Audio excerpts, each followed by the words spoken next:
So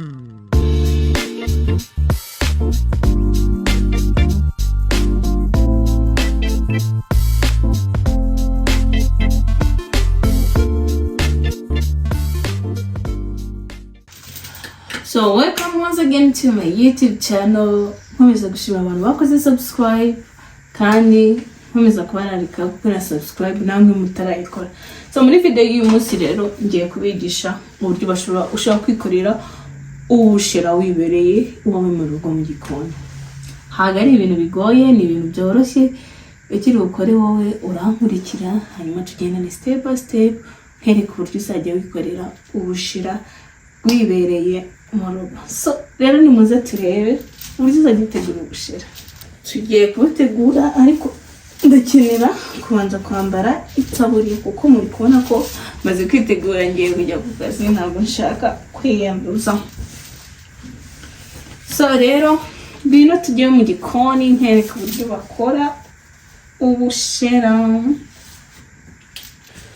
Mu gutegura rero ubushera turi bukenere iyi ni ifu y'amasaka turi bukenere ifu y'amasaka ndetse na container tugiye kuvangiramo you see iri clean.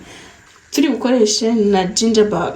Abantu batarareba video y'ukuntu bakorera ginger bag, murebe video ibanziriza iyi ngiyi hanyuma mutegurire iyi ginger bag zajya bafasha ibintu byinshi. Ntabwo uzajya biri gukenera ngo amasaka y'amamera cyangwa iki mu gihe ugiye gukora fermented drinks. So muri ya container rero urafata usukemo ifu yawe y'amasaka ukoresha ugiye guteka igikoma ariko y'amasaka gusa cyangwa ukoresha ingano gusa. Ni gutya amasaka yanjye muri kubona nagiye mu bagorozi niho bagira amasaka meza, murabona ko isa neza rwose. Step ikurikiyeho ubu tugiye gushigisha igikoma. Tugiye nyine kugishigisha ku buryo iyi ni step ya mbere igora mu gukora ubushera. Amazi turi bukoreshe muri kubona nayatetse yabize neza, noneho niyo ngiye gukoresha and then nkajya nyasukamo hariya ngakora igikoma. Umva tugiye kwivanga haka nyine mu iyi step niyigura byivanze neza.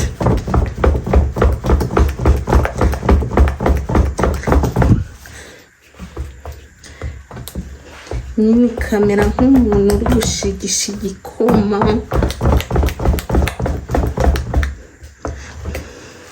Mva ndi kubona nakoze byinshi pe, nakoze byinshi.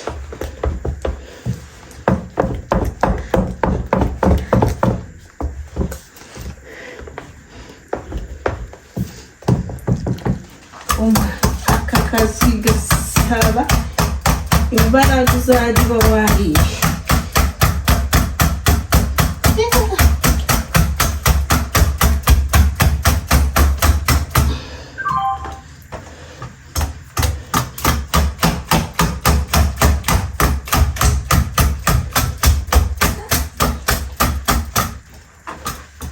As you know me, ibintu byo kubeshya si ibyanjye.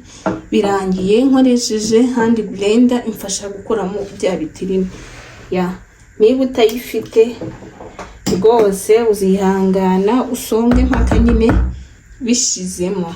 But for me because nanifite akangaka nyine bise byoroha, bise byihuta. So igikoma cyacu rero ngiki kikotsa yari umva ngiye kongeramo n'andi mazi. Ngiye kongeramo amazi. I don't know how much ariko ndahita mbi transfer. Kwibona ngiki igikoma cyacu cyangwa our bushera.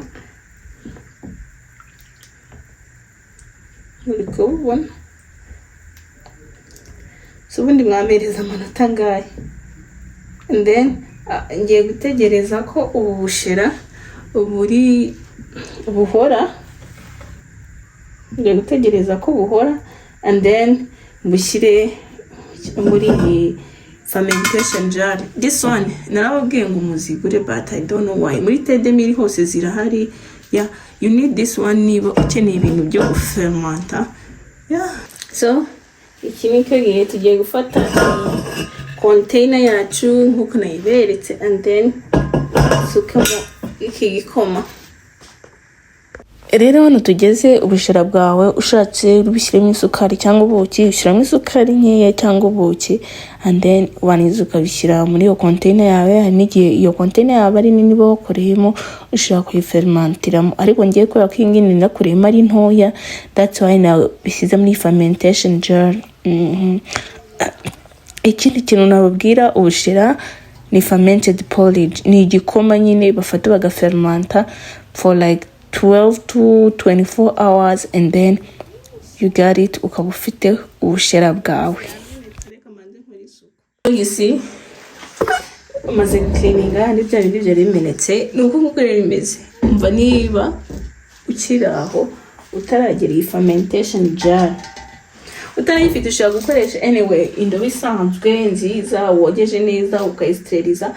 Iyo mvuze gusteriliza abantu bati gusteriliza rero, umva maze kubishyira muri fermentation jar yanjye rero basi nibaza izi jar ziraboneka ahantu hose muri TDM zibamo, kandi iyi ngiyi ntabwo ariho inayikuye W2Y, I think W2Y zibamo muri TDM zibamo, kandi ntabwo zigura amafaranga menshi. Like this one is a big one, inayiguze 13,000 kandi nyine ni nziza kandi irafasha pe, iragufasha mu gukora fermentation. Noneho haba hariho naringiye kuzana n'izindi, mfite n'izindi ntoya zigura 5k bitewe n'ibintu fermentinga uburyo bingana. Ikiza cy'ikirahure rero gituma ibintu byawe bitoba spoiled nyine, kandi no kugikorera sterilization cyangwa kucyoza biroroha kurisha plastic one even habamo na reaction hagati ya plastic n'ibyo fermenting, but this one niyo yizewe cyane. So rero ikikurikiyeho tugiye gushyiramo ya gingerbread and then kiremo n'amazi akonje. Ngiye gushyiramo, let me take this, I will add this one. Ngiye gushyiramo amazi akonje, ndashyiramo amazi.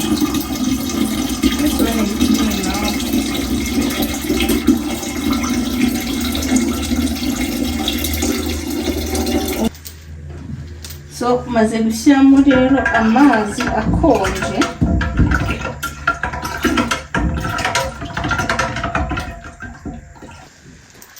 tujya tubana ndabizi uko bakoresha gingerbread, mwese mubizi, ntabwo waba uri hano rwose, ntabwo waba unkurikirana. Let me use this. Ntabwo waba unkurikirana ngo ube utazi ukuntu ukoresha gingerbread. Ukoreshe nkeya like 2 tablespoons. Ufataho nyine nkeya ugiye gukoresha. This is enough. Nkeya ugiye gukoresha ugira. Iyi ngiyi niyo ngiye gukoresha, nindangiza ndahita nongera. Use izi ntise izo ni nka tablespoons 2 nizo ndi bukoresha. So iyo turangiye gufata gingerbread urayifata nta birenze, ubisukamo n'ubundi hano nyine. Iyi niyo catalyst cyangwa yeast, niyo starter ubyita uko ushaka, niribuze gutuma nani yacu fermenting. Gutya fermentation ntiratangira.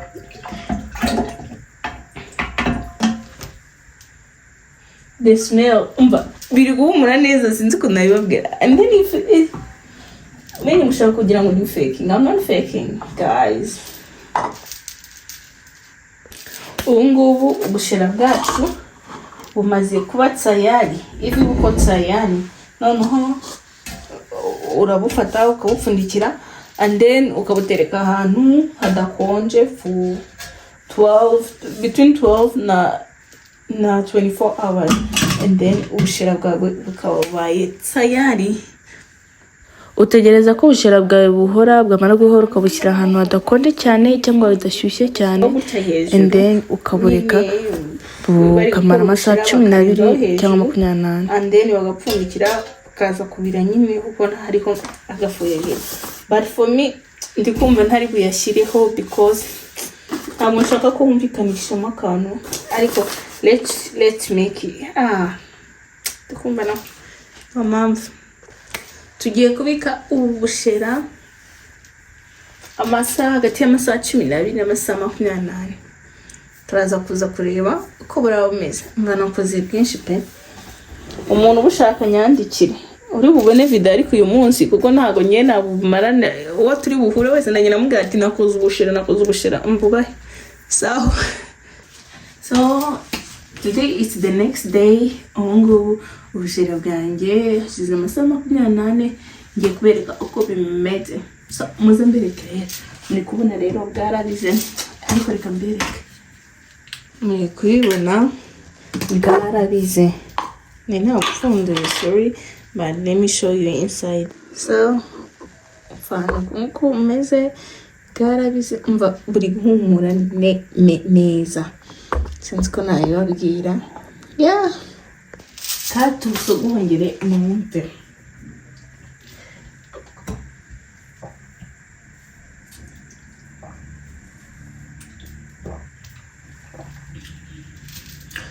ubushera buryoye noma naguma do ndikukurura ndikunga kararyoshye karamanuka neza umva kaze buraryoshye cyane nawe urabona ko ibintu byoroshye n'ibintu wakikora mu rugo nawe utangira gukora ubushera mu rugo. So ubushera rero ni probiotics ati gute rero so microorganisms zirimo nizo gati zacu zikeneye ya abantu bavuga ngo barwaye ngo H pylori bikindi bike kuki utaregra pH ya hariya ukeneye gashira ukeneye something like that and then bovange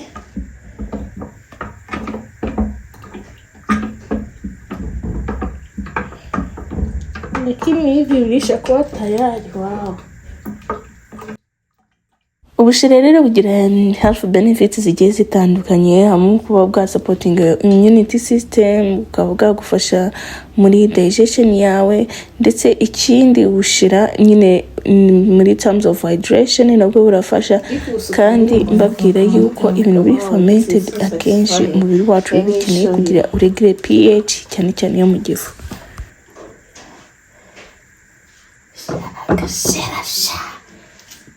You see? Oh, shit. So, here ngiye kubereka nyine nabonye kuno kameze like nasuke mu gakombe mbereke ko gashira kaba kameze papa urakabona agashira kameze neza gakoshe neza kahi niko nakushira bwanjye bumeze neza kandi bufasha. So nako gukorera umeze ubushira bwacu bumeze neza burafashe buranaryoshye umva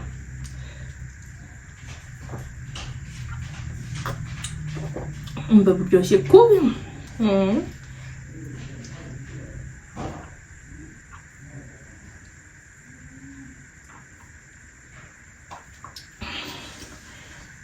tukira rero reka mbabwire. So ubushera ushobora kubukoresha ifu y'amasaka kugira ubushera buryoshye ubundi bigusaba ko ufite ifu y'amasaka ikirisha amasaka cyangwa ingano ya it depends n'icyo washatse gukoresha. Ikindi kintu bigusaba ya buriya nubwo benshi badakoresha imvuzo ariko imvuzo ni nziza nyine yongeramo probiotics. Hari n'igihe ushobora gukoresha isukari cyangwa ubuki gakeya hari n'abatabikoresha and then kamenya ko ahantu busize hadashyushye cyane cyangwa hadakonje cyane ya ine temperature iri moderate ntugire cyane.